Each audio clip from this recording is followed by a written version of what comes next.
This is another CT-F950 that I have rescued from the jaws of the crusher.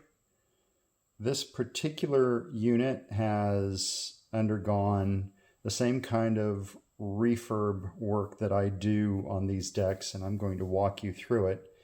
I did have a comment from a viewer who said that a lot of folks, and I'm paraphrasing, a lot of folks don't really understand what it is I'm talking about. If you don't understand or you have any questions, I would prefer that you send me a message either on YouTube, but preferably on the listing where this is going to be placed, with any questions whatsoever. I'll answer all the questions I can.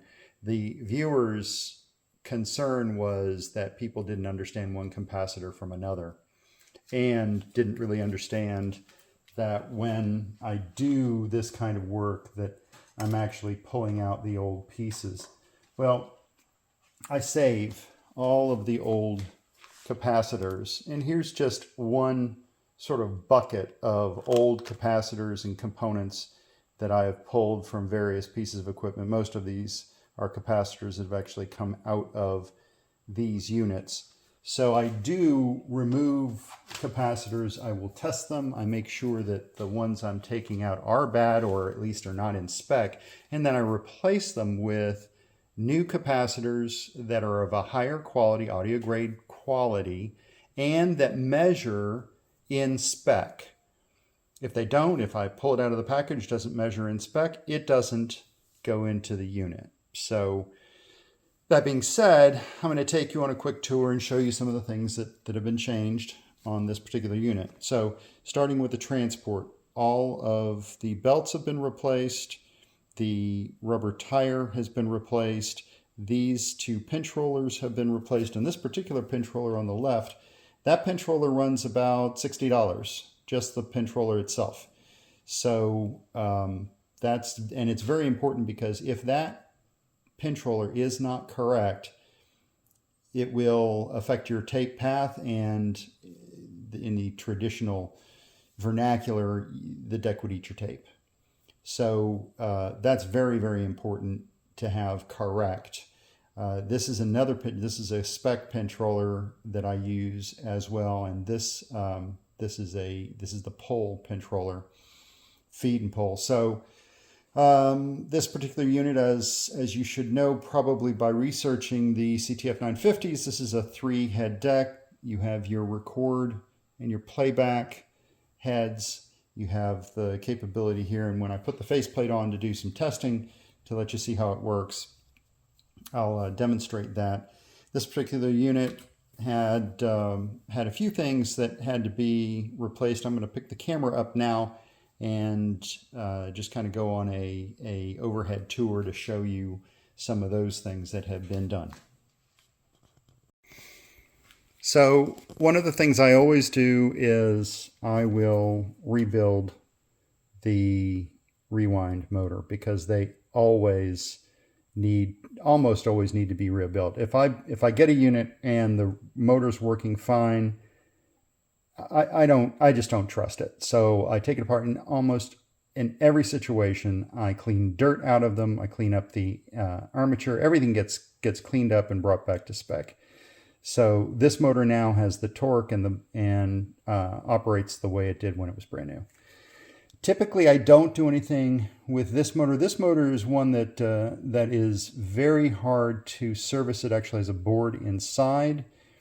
I do take them apart on occasion if I think there's a problem with the potentiometer that you see that is through that middle hole. That's to adjust the speed. On this particular unit, I did take the back off because the speed adjustment wasn't quite right, and after I cleaned the pot, it worked fine.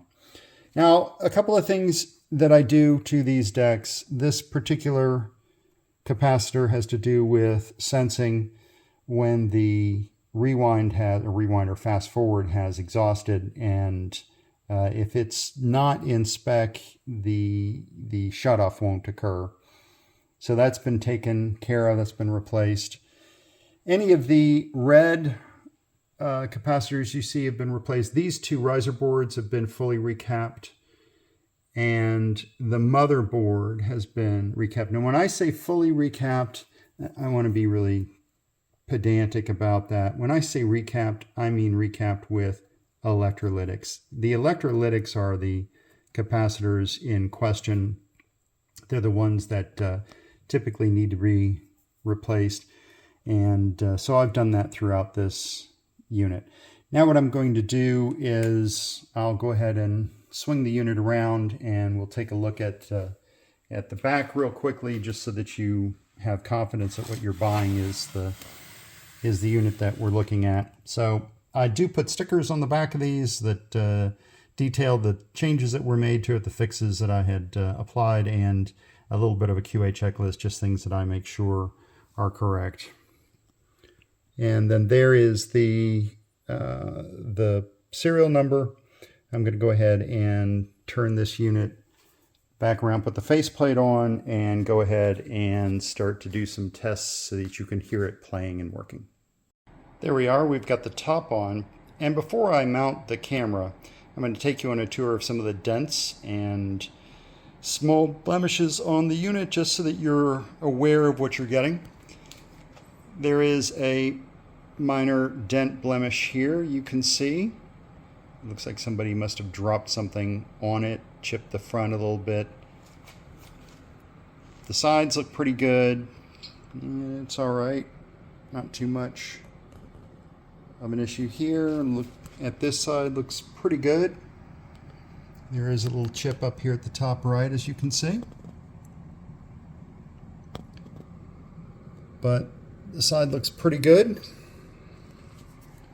Again, kind of going across the top. I did not refinish the grate on the back, so it is not perfect. There is a little bit of, I think there's some rust probably on it. I didn't do anything to it because it wasn't that bad. Okay, kind of looking around the unit. Looks all right. I mean, I do have this, that's a little bad corner there. Actually pretty good shape for something that was pulled out of e-waste. All right, so at this point, I'll just go ahead and turn this around a little bit so that you can see the back.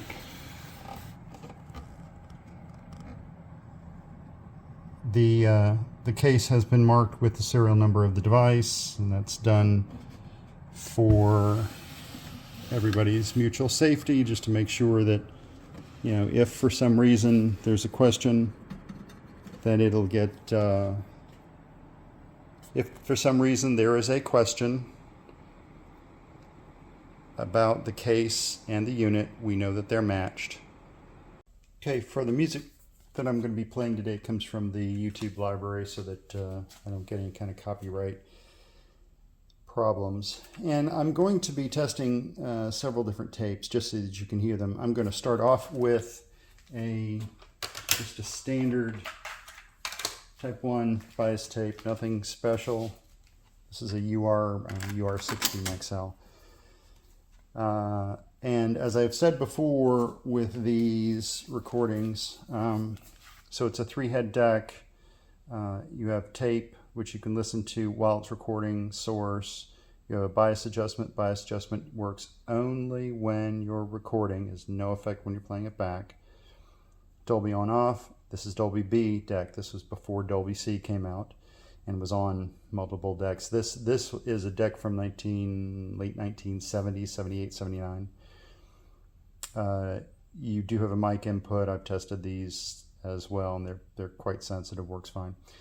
You have your tape selector. This does not have an automatic tape selector, so if you're using a standard tape, then you mark it for standard. If you've got metal, there's a light for metal, and there's a light for chrome or 02, and you can record on FECR tapes if you have any. This is your output. This is output to the phones and to the line out, and this is your input.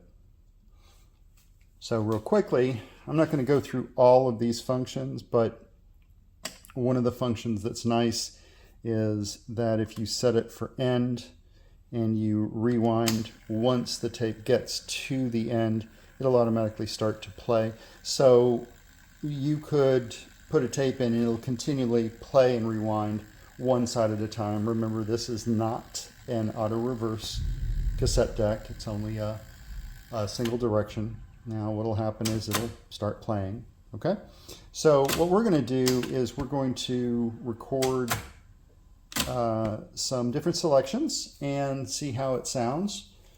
And I'm going to do this using the Dolby On standard, and we'll get started now. This just happens to be something from the YouTube library. Let me get this in record mode. So this is now recording, reset, and now we'll play something.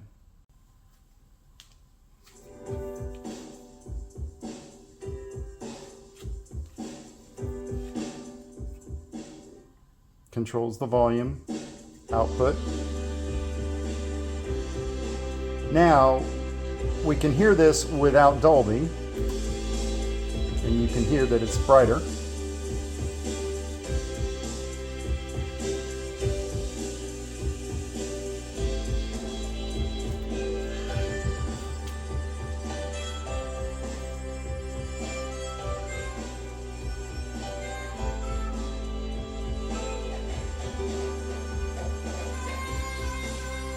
Now it's gotten a little brighter on its own because we had turned the bias up. And then we turned it down so that you could see that it gets duller. Okay?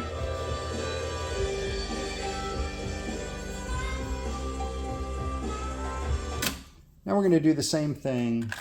We're going to use a chrome tape. And I say a chrome tape, it's actually a cobalt infused tape. These were not real chromium dioxide tapes. They stopped making those in the late 70s. But we'll go ahead and get started with the same selection, but we'll go ahead and make sure that's all set up. Let me cue this up so we've got that on 02. I've zeroed that. Give myself a little bit of leader. And now we're going to go ahead and play that same selection.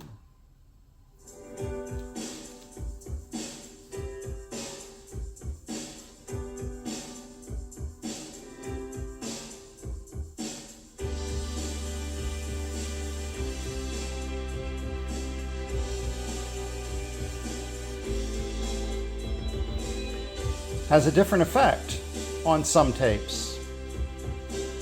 Didn't quite brighten it as much. A little bit.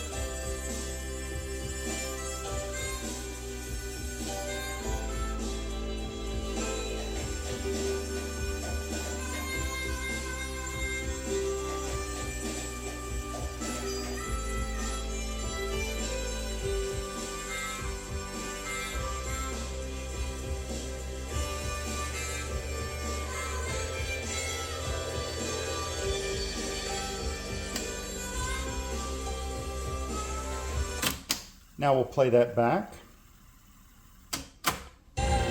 This is an example of where your counter, I switch this on now, the counter is where the tape will stop and then play back.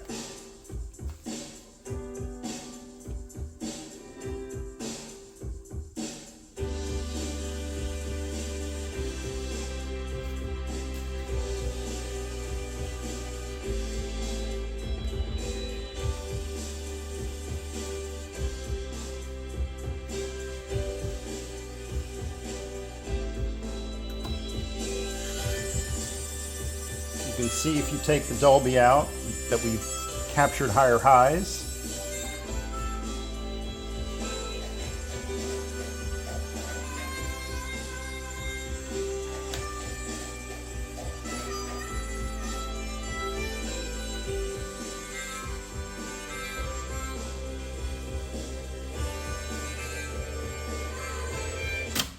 But you can tell right away with a high bias tape, much better response. Now I'm going to throw a metal tape in. Now metal tapes have they react differently with different decks. And there aren't a lot of metal tapes available anymore, so you probably aren't going to be using them. Metal tapes have a much lower hiss level than either of the other two types. And I do have ferrochrome as well that I've tested with. I don't find that to be any value in demonstrating anymore, because while it works, it's not a tape you're really probably going to find very often. And if you want me to, tell me, I'll run a test and record that for you. After all, I'm trying to sell this deck. I want to make sure that you're happy with it when you buy it. Now, that all being said, I'm going to go ahead and cue this up, get some leader on it.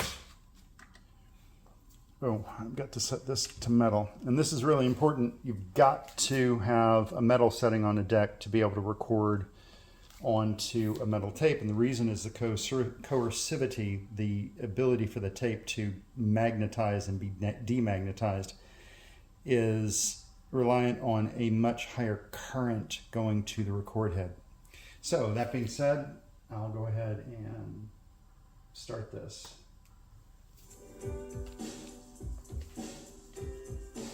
It's lower, so I'm going to bring the volume up. And you can really drive a metal tape pretty high. So you can go into the +3, +5 if you need to.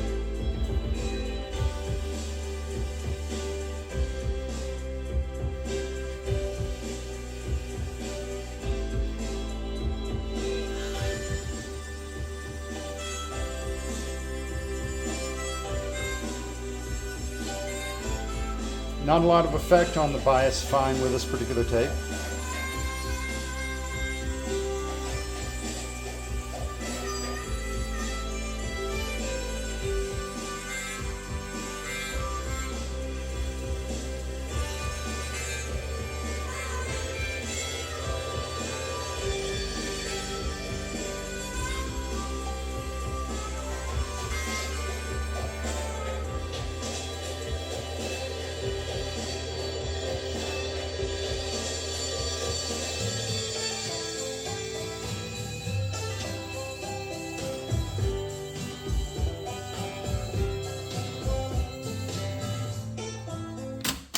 What you may find is that metal tapes sound pretty good, but your best sounding tape on these decks still seem to be the chromium dioxide or the high bias type 2 tapes. This works fine. You're going to hear it in just a second. But when this plays, you will notice it'll be a little warmer, but you will get good highs out of a metal tape.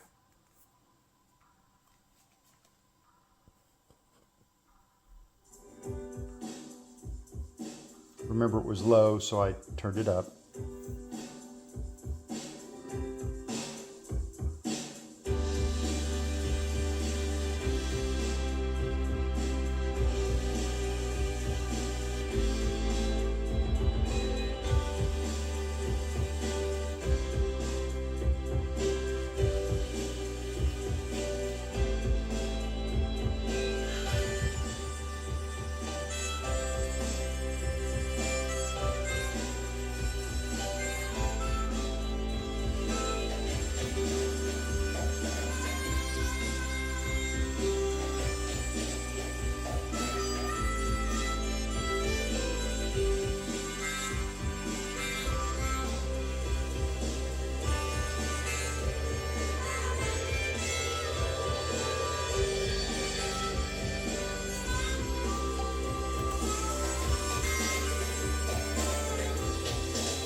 So you can tell that you have a different reaction by the deck based on the kind of tape that you're using. Again, what I have found, and quite frankly, I've found this to be true in almost all of the decks that I have, metal tapes sound good, but probably the most economical tape and one that is pretty close, if not close enough for everyday listening, is the Type 2 tapes. So that being said, yes, you can record metal tapes on this deck. Yes, they sound perfectly fine. You just heard one. My recommendation is that if you are going to buy metal tapes to record, that you work with a bias and, quite frankly, use those metal tapes where the metal tapes can really shine. A metal tape really does not have as much hiss on the tape as a chrome tape does, or certainly as a standard tape does. So for the outro, I'm recording on an FACR tape. These are very hard to find, and if you do find them, good for you. They have a nice balance of high end and low end, but there weren't a lot of those made. They stopped making the ferrochrome tapes in 1985. But a couple of things about the deck.